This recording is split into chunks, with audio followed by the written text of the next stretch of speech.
All right, thank you for joining us. For those who are here, we're gonna get started in just a minute. And just as a reminder, it would be best if you had some supplies that were listed in the agenda. Maybe Daryl, if you want to just quickly let people know, like at least minimum of what things they should have for the workshop. Not necessarily, this isn't, they may have forgotten, it's not always, you don't always need stuff when you join a session like this, so. We will be needing a minimum of 3 things: some loose copy paper, like maybe like 3 to 5 sheets, just like blank 8.5 by 11 paper, scissors, and drawing supplies. So whatever you want, could be a pencil, pens, coloring pencils, whatever you want. Pencils are good. So if you need a second, go ahead and grab that. The other thing, Daryl, I will introduce and get you started in just a second. Do you want cameras off on for the session? Oh no, you guys can have your cameras on. Okay. It's whatever people are comfortable with. But okay. We are going to be drawing today, so it would be really cool if people held up their drawings when they're done with them. If yes. You feel so that would be great. The other thing, I think it would be nice if for people who are here, if you can just put your name and where you are joining us from today in the chat. That would be awesome. And I think we'll go ahead and kind of get started, and we may have a few folks still joining us. So my name is Jonathan Clark, and I am the Youth Services Consultant for the Vermont Department of Libraries. And really excited for Teen Summit today. I'm really excited for this session. And leading the session today is Daryl Seitchik. And Daryl is a cartoonist and teacher currently living in Vermont. She has taught virtual and in-person comic workshops for children, teen, and adults at schools, libraries, and museums all throughout New England. Their most recent work includes the comic book How We Read, a graphic guide to literacy, the short story collection Now, and Other Dreams, and cartoons for the New Yorker. Daryl, thank you so much for joining us today for Teen Summit for this session. Really excited. Thanks for having me. Hello, everyone. I'm seeing people from all over. So cool. I'm based in White River Junction, Vermont, and I teach all over the Upper Valley for people of all ages. And I also work at the Center for Cartoon Studies, which is a literal school for comics in Vermont.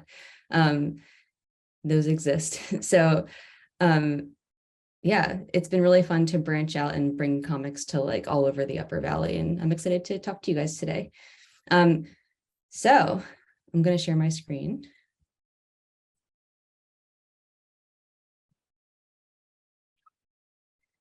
Because today we're going to be talking about cartooning with teens and drawing comics with them, getting them engaged in telling stories through pictures. And to get started, we're going to actually do some drawing. Does anyone recognize this character? Yeah, probably. You can call out if anyone wants to call out. It's Charlie Brown. Yeah, there you go. Charlie Brown by Charles Schulz. Yes. And I want to show you guys Charlie Brown because Charlie Brown is one of the most iconic and simple cartoon characters ever created.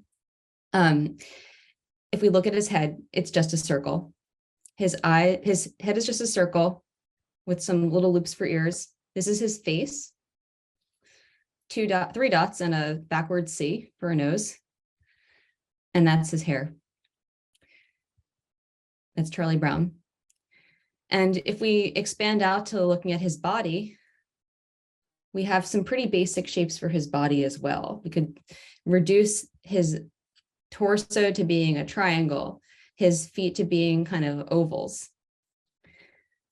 So with this structure in mind, I would like you all to draw yourselves as Peanuts characters.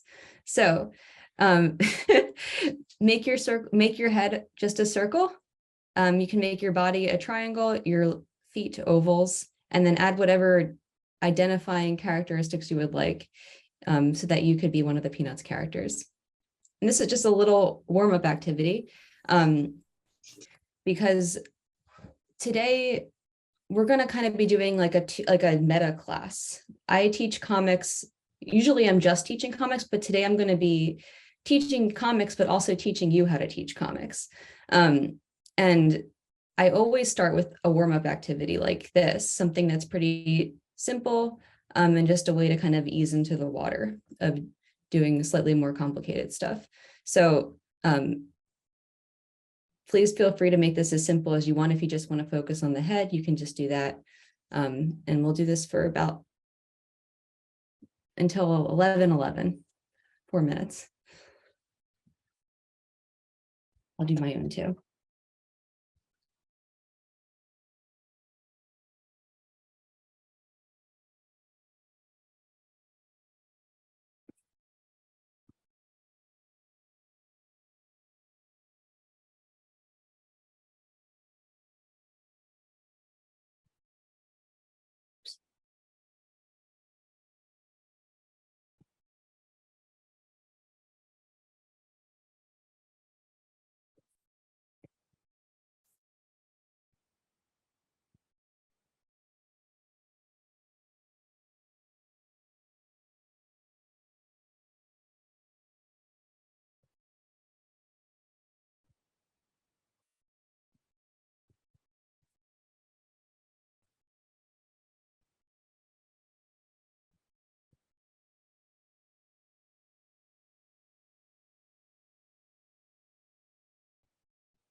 Also worth noting that most of the Peanuts' heads are about the size of their entire bodies. So anatomically incorrect.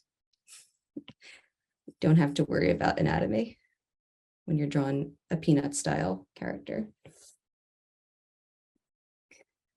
So for those of you who are just entering, we are currently drawing ourselves as Peanuts characters. So we're keeping it very simple. I just finished mine. So I will share my screen briefly on my iPad.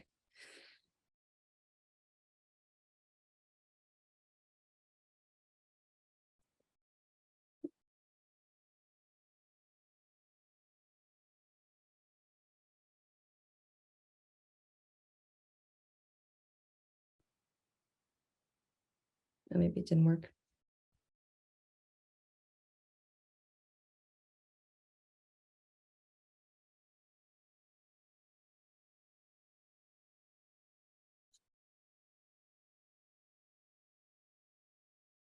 There I am.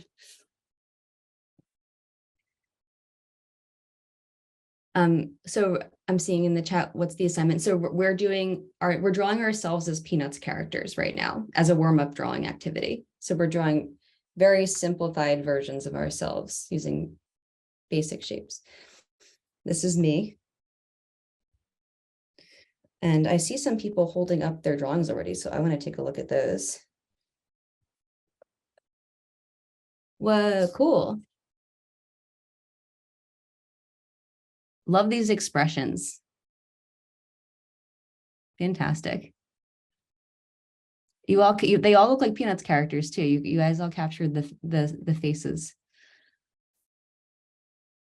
And you don't be shy. We can make it like kind of like a virtual gallery just by holding up our drawings. It's fun to take a look at what everyone did. It's also fun to see them next to each other's, your actual face.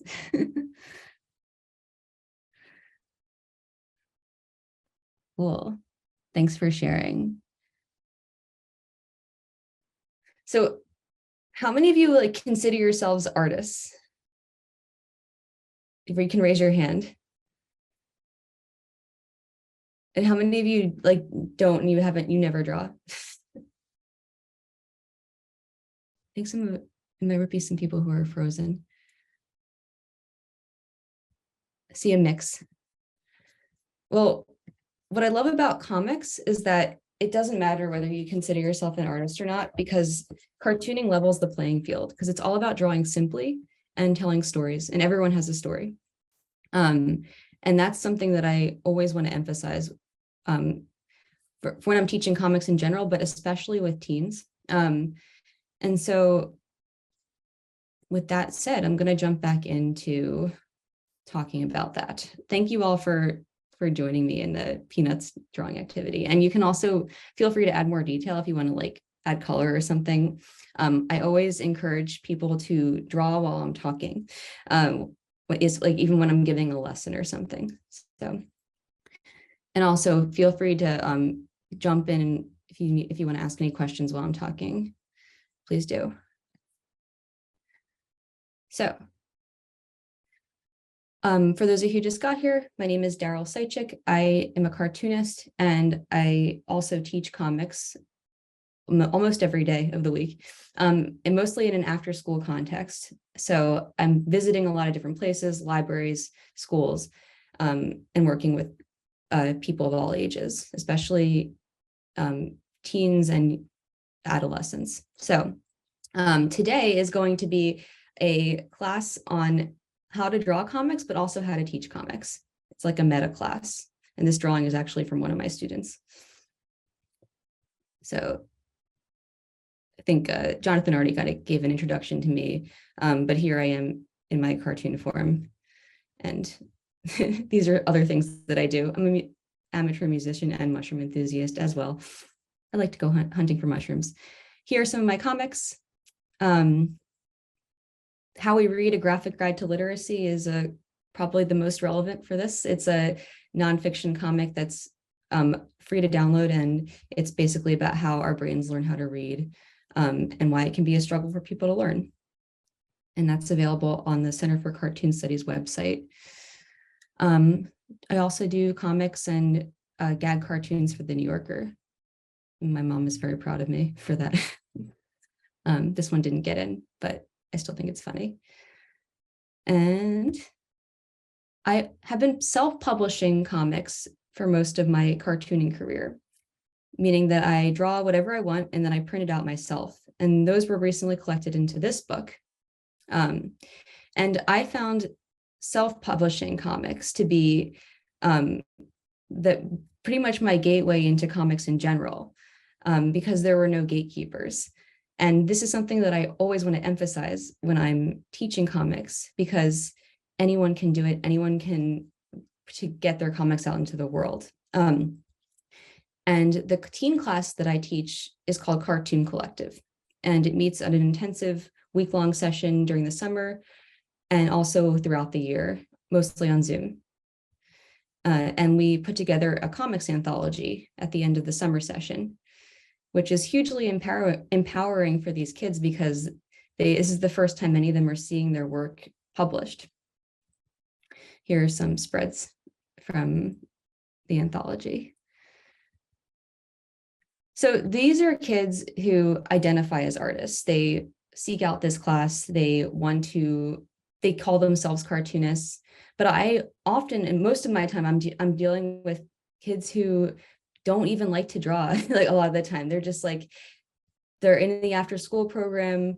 They maybe haven't drawn in a couple years. So a big challenge is how to engage teens who maybe haven't drawn in a while or don't even know much about comics. Teens like how I was kind of like that. I didn't really, I called myself an artist when I was a child, but then when I became a teen, I had this idea of what was good and bad when it came to art, and it kind of ruined my creativity for a while. And I didn't know much about comics because they weren't as ubiquitous, especially for teenage girls in the early 2000s. When you're a kid, like all kids are artists. Picasso has that saying, all children are artists. And it's so easy to fill up a page with drawings. Here are some drawings from my younger students. But then when you hit like 12 or 13, they start to say stuff like this. And you have to break through that barrier. So one of the ways that I do that is through the warm-up, which is something that we just did. It's usually what I start off with before I even start talking to teens about like if we're having like an actual like lesson or like more structured activity, I'd start with something like a simple 5 to 15 minute low stakes drawing activity that they don't have to keep or see as precious in any way. You can treat it like a game. It's basically just a way to trick people into drawing. So I'm going to show you guys a few other examples of warm-up activities that I do with teens. And I also created a handout with this class that just goes over the instructions in more detail so that you don't have to like try to memorize everything that I'm telling you. But it's just stuff for your toolbox. So one of the simplest ones I like to do, and I'm going to explain these next three are all solo drawing activities. So things that teens can do on their own right when they come in. So these are called memojis. They're based on emojis, but instead they're going to be drawing themselves, just making 3 different circles and then drawing the 3 main emotions that they felt over the last couple of days in those 3 circles as facial expressions. And this usually generates some real honesty and funny faces as well. Emanata are the lines emanating from a cartoon character's head. And this can also be really fun for to explore. It's so you often see them as like question marks or hearts, but there's like an endless universe of emanata that you can add to your emojis. This is the blind contour. So this is more of a traditional art class activity, but it definitely levels the playing field. It's when you draw without looking down at your piece of paper or lifting your pen up from the piece of paper. So this is a blind contour that someone did. I think someone drew a portrait of me. So not very flattering, but it's also a very interesting drawing. So once again, it's drawing by only looking at the subject in front of you and not down at your piece of paper and without lifting up your pencil from the piece of paper.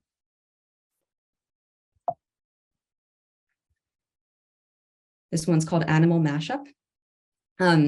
You draw one animal on the left side of the piece of paper, another on the right side, and then in the middle, you combine them into one strange character, and you can name it if you want.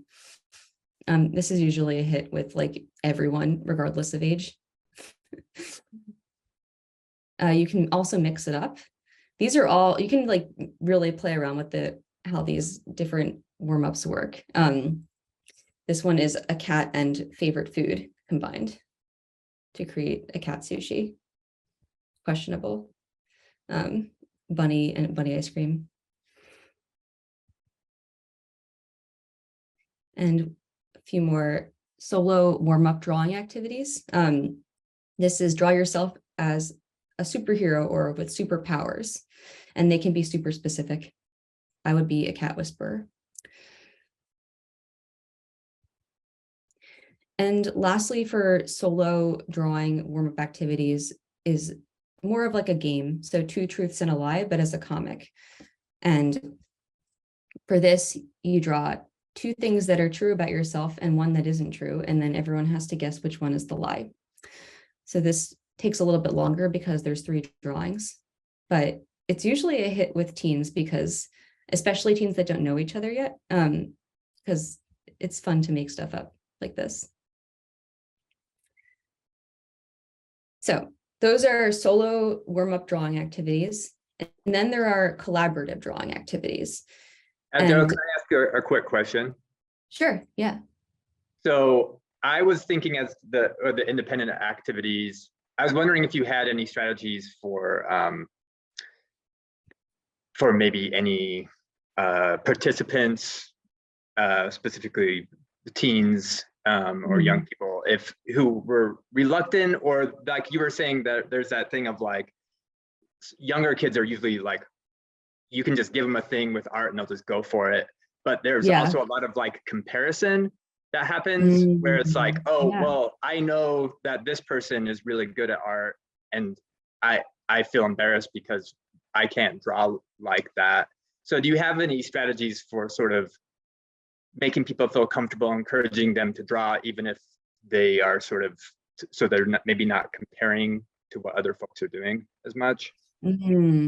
Yeah, well, I think that the thing that I always want to emphasize, and I'm going to get more into this later, is that drawing simply is actually like it's like a really important part of cartooning, of making, like, you could even call them good cartoons, because when I think especially teens, they want to create what they're seeing. They want to recreate like a reality, like what they're seeing in front of them. And it's because like they're developing that part of their brain. But cartooning really requires you to condense and use symbols more than like shading and stuff that would make for more of like a quote unquote impressive drawing. So like, for example, like this drawing that's in front of you guys right now, I think is an awesome cartoon and it's not realistic at all. But it's like so creative. So I think like emphasizing creativity and having like fun and like not taking yourself too seriously is a big thing that I like to do. And it's hard at first. I think that sometimes it can be it's hard to like prevent people from comparing themselves to others. But just like focusing on what is working in their art, and even just congratulating them on trying it all is like a big deal. Yeah, great. Yeah, and also these collaborative drawing activities, I think, are often more successful with teens because they level the playing field, and in a way because they're also trying to get each other to laugh in a way that's like transcends trying to impress each other through skills. So I'll go over a few of them. So, and you might be familiar with some of them too. This is called an exquisite corpse. It's based on the surrealist practice from like the early 20th century, where haven't you heard of an exquisite corpse before? Some of you, I see some nods. Yeah, so you take like a narrow strip of paper, you fold it up a couple times, and then I have more detailed instructions in the handout, but basically everyone contributes a different part of the weird body of this creature, and you don't see what came before, so it's a big surprise when you unfold the drawing and find out what everyone worked on together. It always produces laughs. And again, you're not trying to make an amazing drawing here. You're just drawing. Here's some more.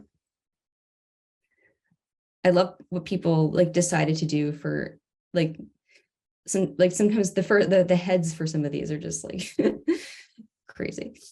So I like to encourage people, like, you don't have to draw an actual head. You can make the head a hot dog if you want. It's fine. So that's exquisite corpses. I think those are like some of the simplest collaborative drawing activities you can do. Then there's jam comics, which are slightly more complex. And that's when everyone gets a blank grid, a blank comics grid, which you can either make. I think I provided them too for this talk. You can just print out a bunch of them, and you set a timer, and everyone has to draw in just the first panel of their blank grid. When the timer goes off, you pass the paper to the person next to you, then they continue the story. And you keep passing the paper until everyone has contributed a panel to this very strange comic. And yeah, I think this one was drawn by younger students, but I've also found that it's been a pretty successful activity regardless of age. And teens especially try to one-up each other with how ridiculous they can be. This one is called Drawing Telephone. And it's like the game telephone, but with drawing. Someone writes a sentence at the top of the page, usually a descriptive sentence. You pass it to the person next to you. They have to draw based on that description. Then you fold over the first sentence so that the person after you only sees the drawing you did, and then they have to try to recreate what they think the original sentence was.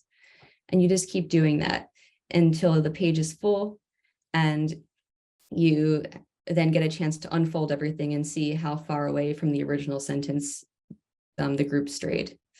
And this one's often pretty funny.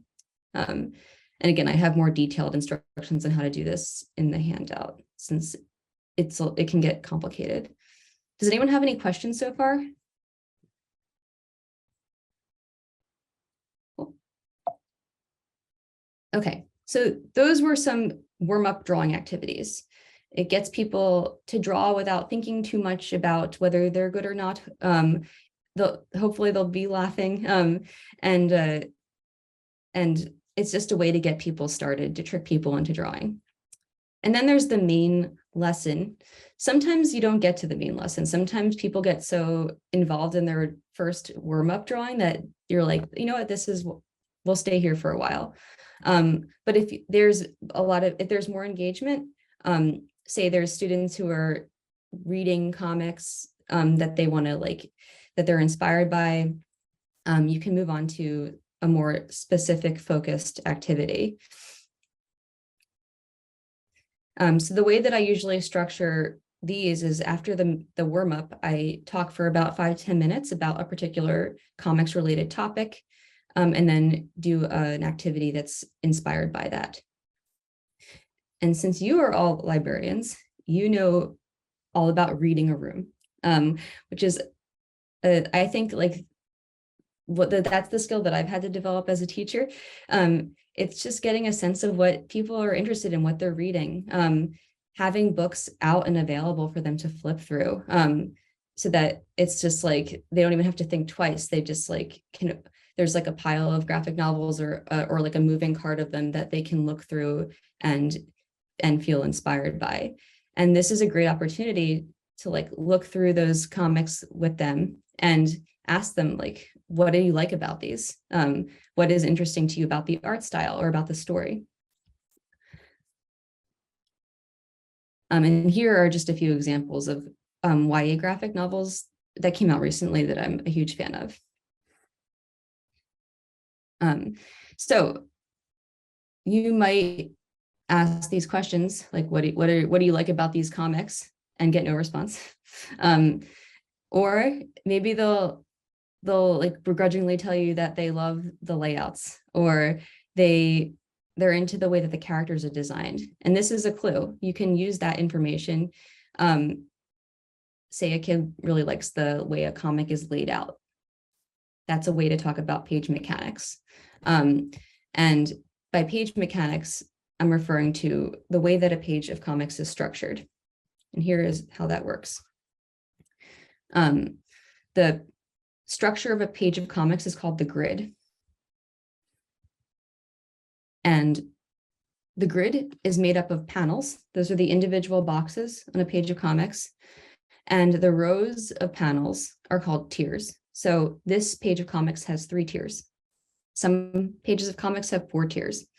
Some pages of comics have 24 panels. So you can really arrange a grid however would work best for the story you're trying to tell. And then there's just some other good vocabulary to have in your toolbox. And you can always take a screenshot of this if you would like. This is also going to be recorded, by the way, so you can reference back to it. There's the speech bubble, iconic. The thought bubble, also pretty iconic. And panel borders, which you may or may not choose to use in a comic. The space between panels is called the gutter, which some comics have and some don't. Generally, we read comics from left to right, unless you're reading manga, which is Japanese comics, and they're read in the opposite way. I'm sure you all know this, you're librarians, but just want to go over it. And it's helpful to know the terminology anyway. And again, there's different kinds of grids. These two right here are both 6-panel grids, but one has gutters, spaces between panels, and one does not. They're implied, but they're not physically there. And this is one of the more crucial aspects of comics. I think, the secret crucial aspects, because it's how we move through a page of comics, how time works. So between panels, seconds can pass, or centuries. These are the same size boxes, but very different amounts of time are happening. And that's the magic of comics for me. Another way of the term that cartoonists use for that is called pacing. So it's how we slow down or speed up the reading experience for when we're making a comic or reading a comic. So if I'm teaching page mechanics to students, I have this pacing or page mechanics activity where they can play around with the way that time works in a comic. And it's pretty simple. You don't need an actual activity sheet to do it. They just draw one panel of something happening, a particular scenario. And then once they're finished that first scenario, it could be as simple as them eating breakfast. Then they'll have 3 panels to stretch it out. So how can they expand that to either a longer amount of time or maybe slow it down in 3 panels? And you could even further expand it to more than 3 panels. This is more of it's a drier activity, but for those people who are interested in the way pages are laid out in comics, it could be a nice gateway into that. Maybe students are more interested in character design. They like the way that characters in their favorite comics are drawn. This can be intimidating for a lot of people. And the way that I like to break it down, and I talked about this before, is simplifying. So even the most complex characters can be reduced to basic shapes. Hilda is a more simplified character, which is why I like to use her as an example along with Charlie Brown, because she's just a circle, triangle, and squares. And I like to basically have students try to reduce their favorite characters to basic shapes before they try to like fully draw them, because they'll see that basic shapes are like the skeletons of cartoon characters. We're made of bones and cartoon characters are made of basic shapes. It's also great to look at basic drawing instruction books and have them out. Like Ed Emberley's books are great because you can draw anything the Ed Emberley way, like with squares, semicircles. He really puts semicircles to great use. They don't have to look like real foxes or bears. They can get, in fact, they convey more emotion as cartoony foxes and bears. And that's the other activity that I like to do, conveying emotion through facial expressions. And this is an activity sheet that I think is included in this class, so you'll have access to it and you can print it out and use it whenever you want. Basically, students draw however many cartoon character faces they would like, and then try to convey as many emotions they can. So I like to encourage students to make the emotions as specific as possible. These are pretty general, but maybe they're not just anxious, but they're anxious because they have a pop quiz, or they're calm because it's the weekend. So different facial expressions, either with the same character or many different characters. And then you can also convey emotion through body language. So maybe they can add bodies to a few of the heads that they drew, if there's some time, to help further emphasize the expression. So that's physical character design. And something that is really fun to do is to then flesh out the interiority of a character. And I love to use character sheets from role-playing games like Dungeons and Dragons, or things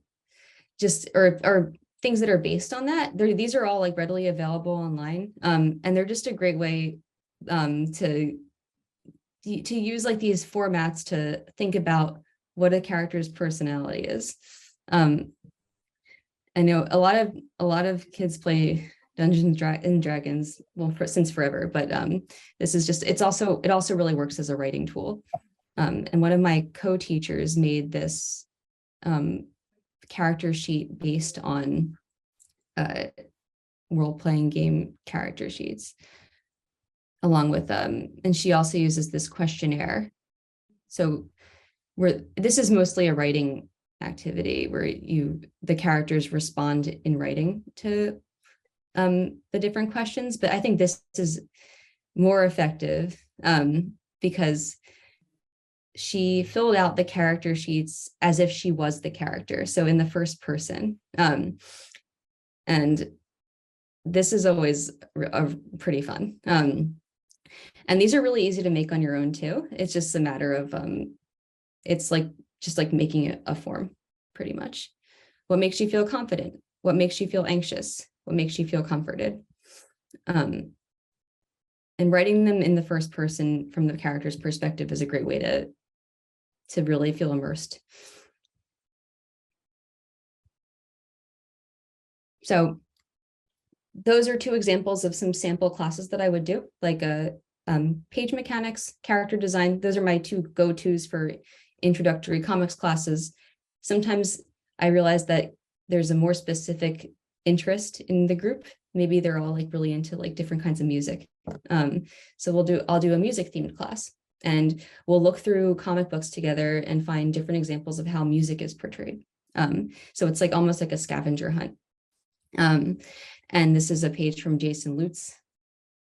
And then I'll ask them questions like, how do we hear the music in this silent page of comics? What is Jason Lutz doing to help convey that? Do we know what type of music it is just from these panels? And for a music theme class, I would ask them what their favorite songs are. And then they could create a 6-panel grid, and I would play one song at a time, and then they would spend one panel drawing with how they interpreted the sound of each song. So this is less about telling a story and more about getting your hand moving, and like finding the music in comics. And it can be a lot of fun. Some people use color and get pretty abstract, and some people rely more on like the meanings of lyrics.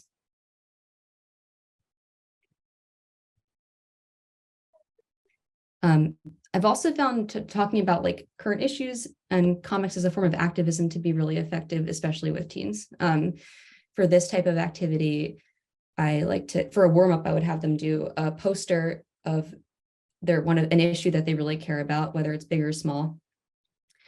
And then from there, we would move on to doing something called a zine, which we're going to do today. So here is an example of a zine by Sarah Merck.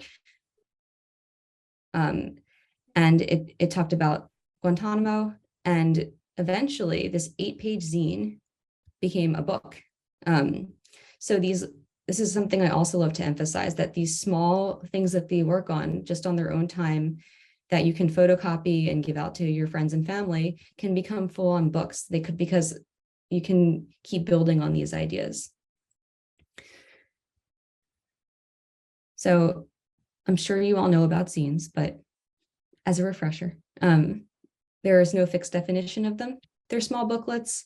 They're easy to reproduce. You can self-publish them. You all have access to copy machines, which is great, so you can publish everyone's zines. You can become a small press in the library. Sarah Merck made a zine every single day for an entire year about all kinds of things.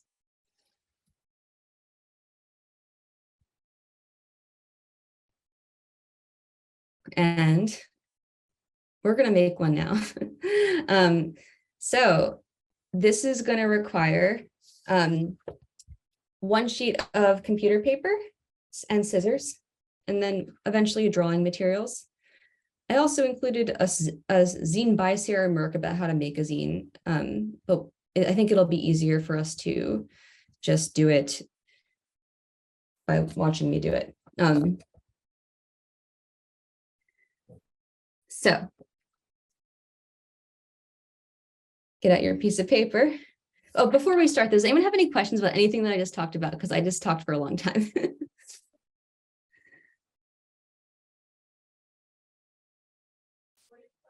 All right, well.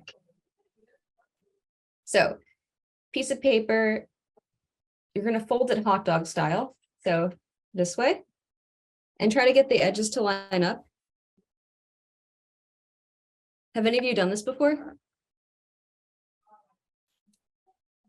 Cool. Well, this is a great way to make a little book. Some people have. I'm sure some of you have. So once you have your paper folded hot dog style, so long lengthways, you're going to fold it now down the other way, hamburger style. And again, make sure the edges are pretty lined up.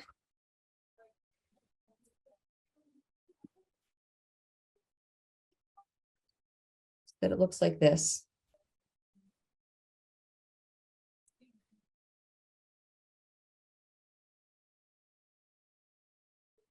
And then you're going to fold it down in half one more time.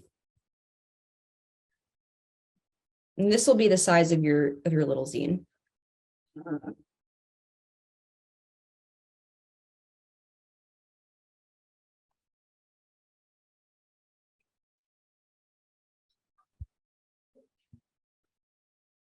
So once you have this folded up, you're going to unfold it now so that you see something that looks like this. And you're going to fold it down in half like this. It's not going to want to fold down that way. Just fold it down like this in half.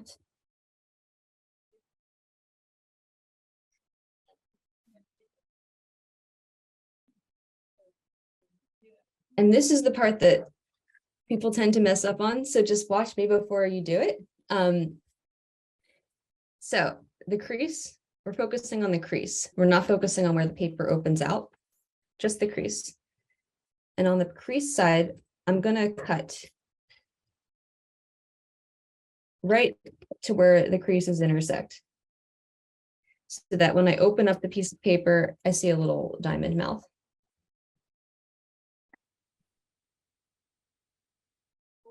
So you're gonna, for those of you who are, so if you didn't cut yet, you're gonna fold the paper in half like this. There you go. Yeah. And also if you're having trouble, turn on your camera and I can help you. So like this, and then you're gonna cut where the crease is.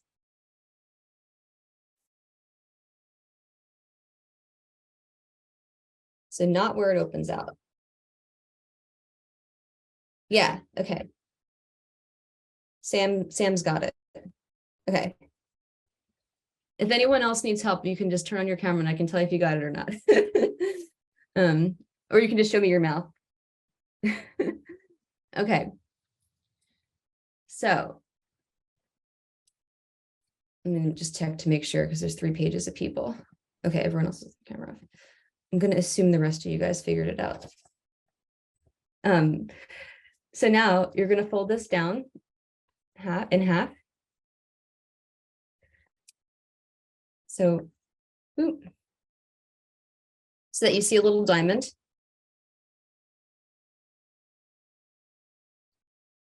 And you're just going to press it together. And it doesn't matter which way you fold it. It's just going to go, and then. So I'll do it a couple times because there's no, like, you can do it anyway. It doesn't matter. But you're just going to fold it all together. And it's not going to look perfect the first time you do it. But once you fold it all together, you're going to crease it.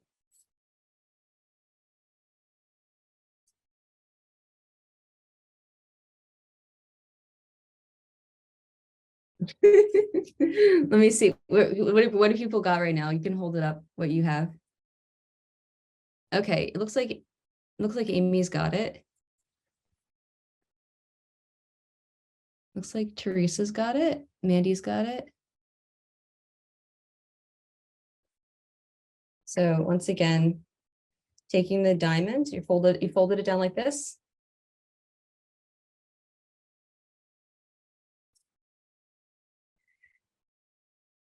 Okay, so now that you have your little book, And again, there's instructions included in this talk for those of you who are maybe having trouble with the folding part.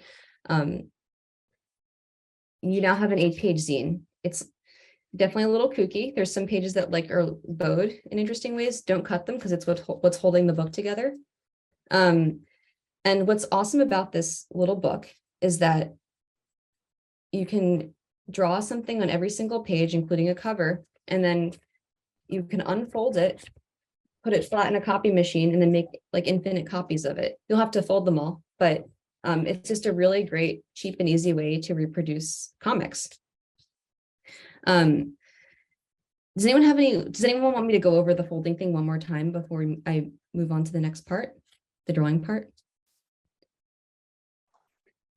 And again, if you haven't seen the handout yet, which is in the with all the links, it is very helpful.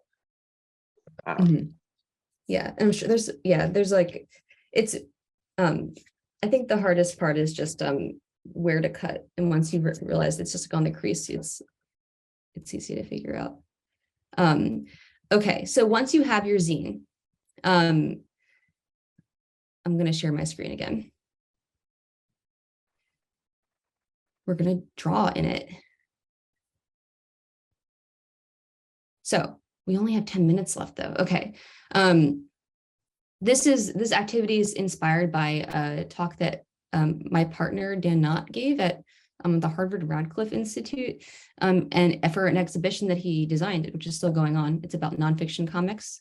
So it's for all ages. So I recommend checking it out if you're in the Boston area. So let's try to get as much done of this as we can in the next 10 minutes. Please, on a separate blank piece of paper, write down your favorite book, and it can be your favorite book of all time, or maybe your favorite book when you were a teenager. And also between 2 and 4 sentences about your experience with this book.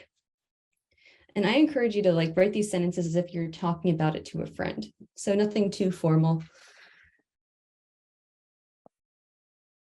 We'll do that for the next 5, or I might actually make it 2 minutes just because time.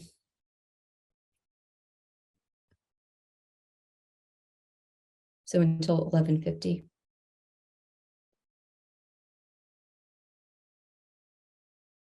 Feel free to share in the chat too.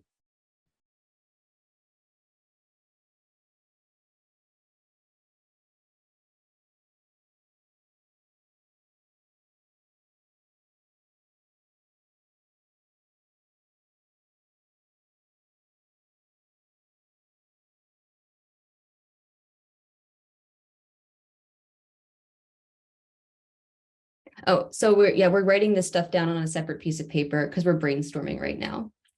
And we're going to get to actually writing on the zine in the next step.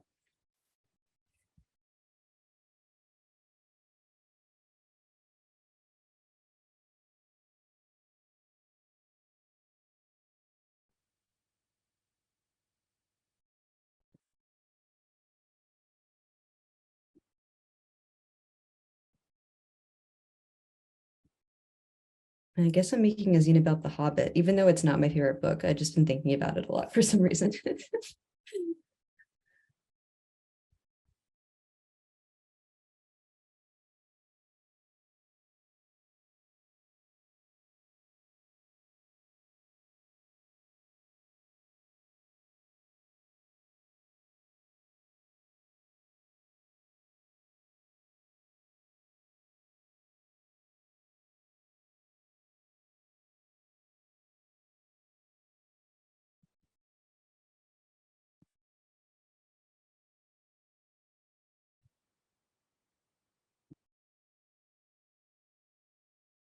Okay, so no worries if you're still doing that, but I'm just going to move on to the next part.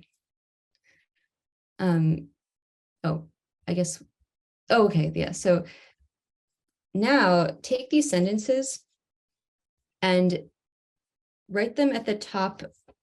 Try to space them out across the whole zine. So I would exclude the cover from this because you're going to draw a cover of some kind. But try to space, like if you have like 4 sentences, how can you space them out across the whole zine, drawing and writing those sentences at the top of the pages so that there's room for drawings underneath them. And you don't have to try to cram a whole sentence into one page. You can also like do the first clause on one page and the second clause on another, depending on what kind of rhythm you want.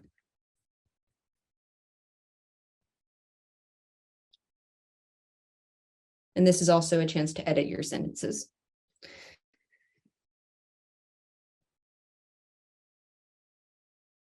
So we'll do this until 11:54. Is this like, does this have to end at exactly at noon?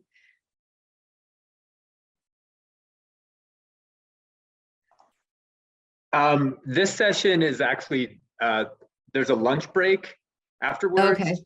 So there is not a session. So if you wanted to stick around for a few and folks wanted to, then I think in this case it's fine. There's not any other sessions right after this one. Okay. Well, I don't want to cut into people's lunch breaks, but I can stick around for another 10 minutes but it'll be optional if people want to keep drawing and working on the drawing part of this for an extra 10 minutes, we can do that, but it's not mandatory. So we're writing down the sentences on the top pages of our zines. And I'd write them pretty dark because if we're going to be photocopying them, you want the sentences to show up in copies.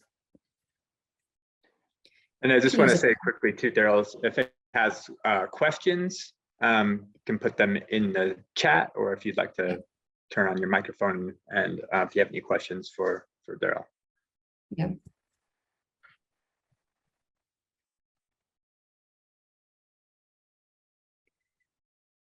And I'm going to move on to the next part, just so that we have everything up if anyone's ready for it. Oh, I forgot to show this example. This is important. So Ellen O'Grady is a cartoonist, and I love that she sometimes does comics this way, like the way that we're doing the zine right now. She'll just draw or write the sentences in empty panels. And she's doing this here because it's a very difficult topic that she's writing about, her mother dying. And she doesn't really want to draw that, but she still wants to convey it in a comic form. So I think it's a really powerful way to arrange thoughts, even if you're not adding drawings. So that's where that idea came from for the first part of this, but we are going to add drawings. And we're going to be basically trying to draw things underneath our sentences without illustrating the sentences. So I encourage you to use really simple imagery. So we looked at Ed Emberley and how he used basic shapes like semicircles and squares. And we looked at emojis, which are just circles with expressions. We also looked at music comics that are just lines that are expressing something in a more abstract way. So these are all tools in your toolbox that you can use for drawings that you do underneath your sentences in your zine. And you can also start with the cover if that will help you with it as like a jumping off point. And since this is a zine about your favorite book, you can make the cover inspired by the cover of the book if you want.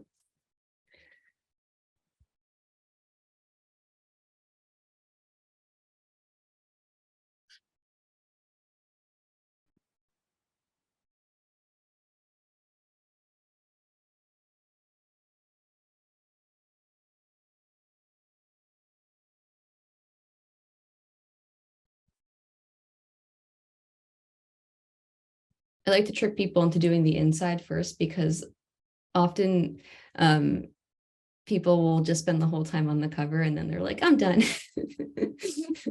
But so I'd say, like, if you can, try to do the inside first and then do the cover. But I also understand if it's just too tempting, you have to do the cover first.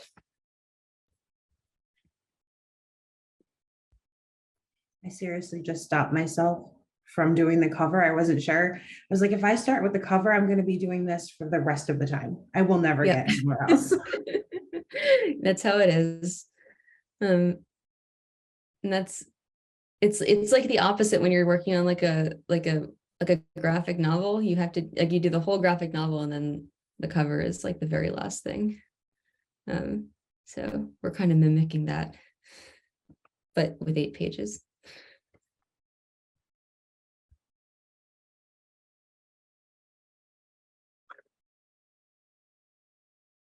I'm curious what people are doing their zines about. If anyone wants to share. Watership Down, cool. James Sturm, the co-founder of Cartoon Studies, I think just drew a graphic novel version of Watership Down. Oh, The Last Unicorn. Cool. The Life and Crimes of Hoodie Rosen. I haven't heard of that one.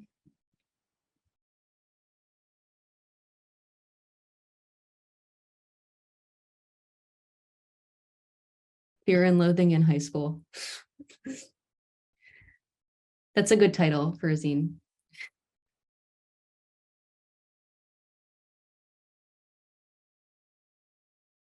These are great.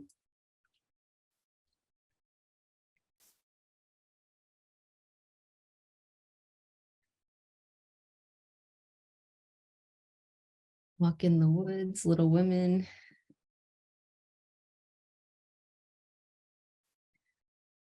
I loved the new movie version of Little Women. Flowers in the Attic. Awesome.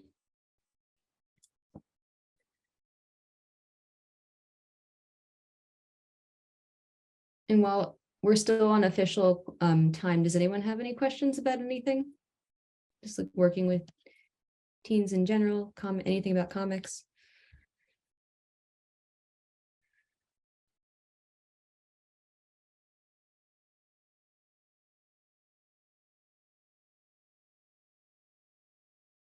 Or observations from working with teens? Has anyone tried drawing comics with teens before?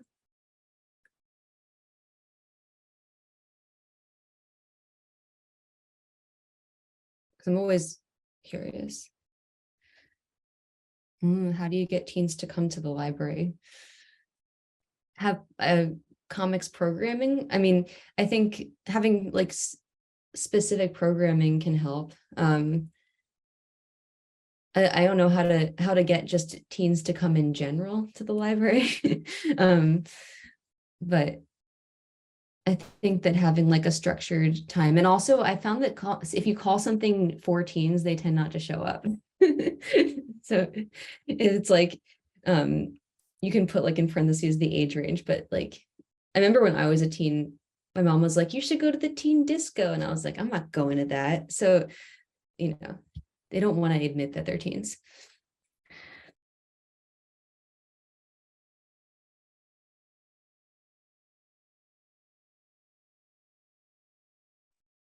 Oops.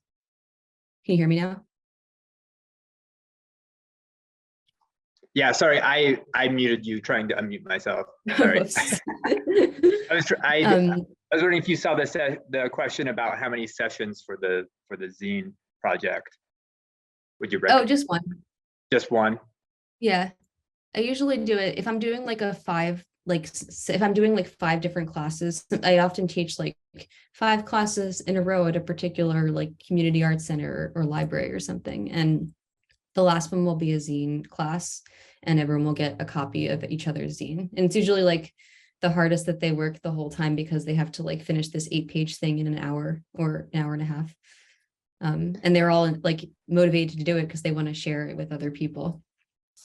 Well, I think that was the other question, was about the time, like how much time usually the classes are. Oh yeah. An hour, hour and a half. I would say hour and a half is ideal. It's an hour is a little bit tight, but you can do it. We're doing it. Yeah. Yeah, anywhere between like an hour and 2 hours, I'd say. 2 hours can feel long though. But you can always like have reading time too.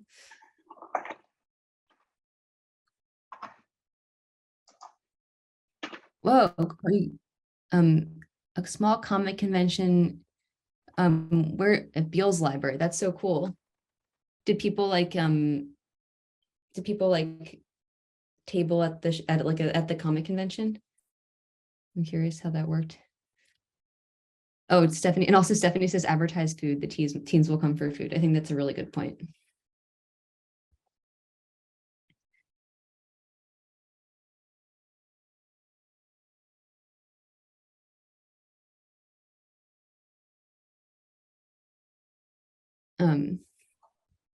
So just very quickly, we are at time. Again, if there are still some questions, Daryl sounds like she's going to stick around for a few minutes, and I will as well. But we appreciate you joining us today, and all the handouts are in the tote bag.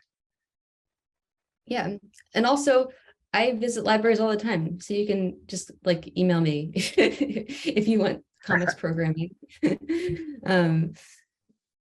Yeah, it's my job. So Well, thank you so much. It was really great. thank you. Thanks everyone for joining today. And yeah, hope you finish your zines and share them with people. Oh, I forgot to mention one thing. Those of you who are still here, if you unfold your zine, you'll see that the other side is entirely blank, and you can make like a secret poster on it. So, yeah, and you can make double-sided copies. Well, I like the secret poster. Mhm. Yeah, that's great. Yeah.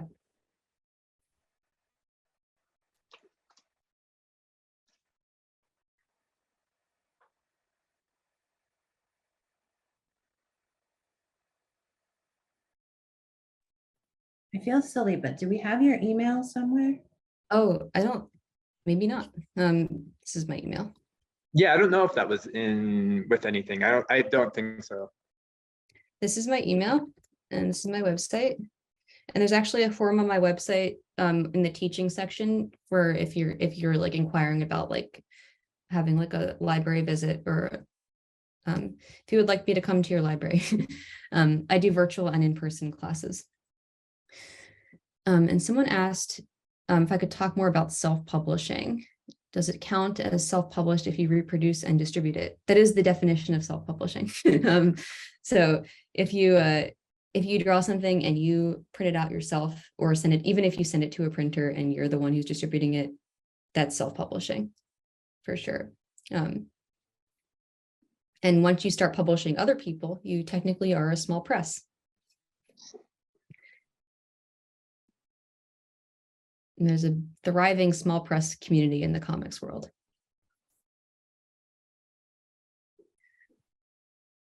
And I would say even like posting something online counts as self-publishing.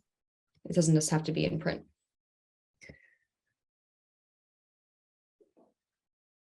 Having a zine library can be really fun for anyone who makes them too. Like it's having a little shelf dedicated to the zines people make at the library. Yeah, I'm curious if anyone has that at their library. They have a zine shelf. I have seen that at a couple libraries.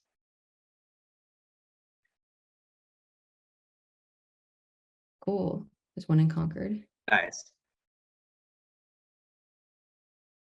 And the Center for Cartoon Studies, I think it'll be open to the public again in 2023, but they have an extensive zine library and graphic novel library.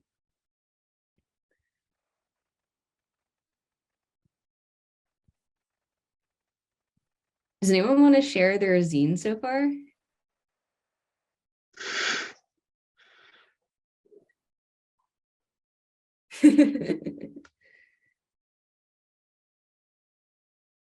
Yeah, we're seeing one from Beale's library.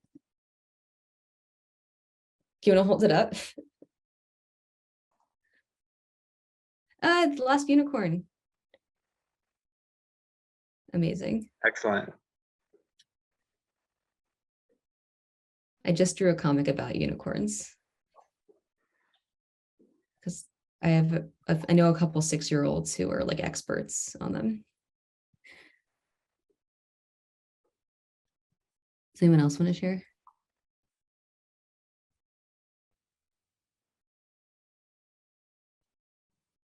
I would love to share, and I'm almost done. I got like 2 more drawings to do and I'm solid. Awesome.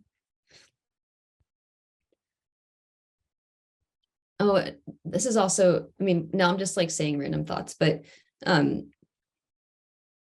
one thing that I like to emphasize when I'm talking to teens about art is to like eliminate good and bad from my vocabulary. Like just the idea that there's a good or bad drawings.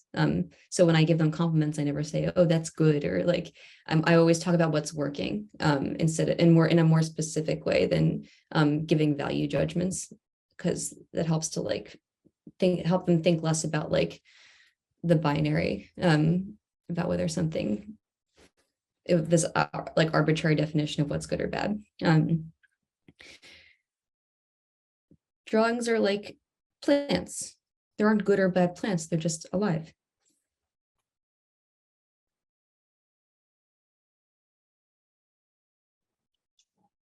Oh, right. So I'm done. All right. So I did mine on Stella Luna. Oh, I love Stella Luna. Ah, here we go. Why is it actually, you know what? Let me change the settings because I think the background blur is getting rid of it by accident. How do I change me? Sorry. Once I Oh, figure you're it fine. out. I'm like, once The I figure out background how blur to change that. I think you go to the video settings. Yeah, I'm trying to, there it is. Ha. Get rid of the blur in my background. Yeah, there you go. There you go. Cool. Oh, there we go. Yes. So Stella Luna was my favorite book as a child. She was always very cute to me. Oh, She reminded me of my dog, Wawa. oh, I love the way you drew like the page spreads with the it's really clever. I'd often find myself comparing the two, and I love them both. Oh, that's so cute. That is my book. Thank you. That's so sweet. Thank you for sharing. And yeah, I love how it's like you do like the page spreads and then your dog doing their thing right on top. Thank you. So cool. I can share what I have so far. I don't think I'm gonna finish just in the time that we have. I put Yeah. the ship down and I didn't do the cover yet because I knew that would, like you said, I would spend forever on that. But I liked it because it was super intense. Oh, cool. Nice colors. Thanks. And like as a teen, I would like try to figure out how would he do that? How do you make it so intense and cool? And you know, I liked all the friendships and stuff and so Nice emanata. thanks. I would spend hours and hours and hours trying to figure out how to do that. And then I just didn't get further than that because It takes time. yeah. That's fantastic. I also love the different poses that you drew yourself in and the way you drew yourself as a teen. It's awesome. Thanks for sharing. Kayla, do you want to share? Sure. Hold on. Let me see if I can flip this. I'm not always. Thanks for sticking around, guys. And feel free to leave whenever. Oh, my So first I love. called mine my first love. And I said, I read it with my sister when we were young. So I just drew me, my sister, and it says the barn, and that's supposed to be an open book, but I said it showed me the magic of falling into a story. I show myself that. And then little diving board. it started my love for reading and fostered the emotion you get through books. So I drew myself crying. And then I still put it out as a staff pick 25 years later. So I Oh, made a staff pick shelf, but that's what I did. oh, that's awesome. This, Thank I love the way, yeah, they're just like very expressive. And Thank you. It was Yeah. fun. This was all fun. Thank you so much for this. thank you. Thanks for sharing too.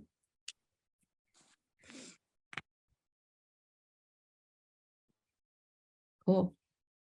Does anyone else want to share? No pressure, but works in progress are fine too.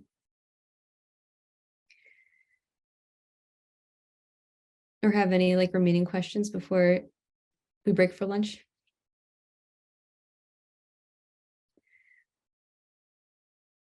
All right.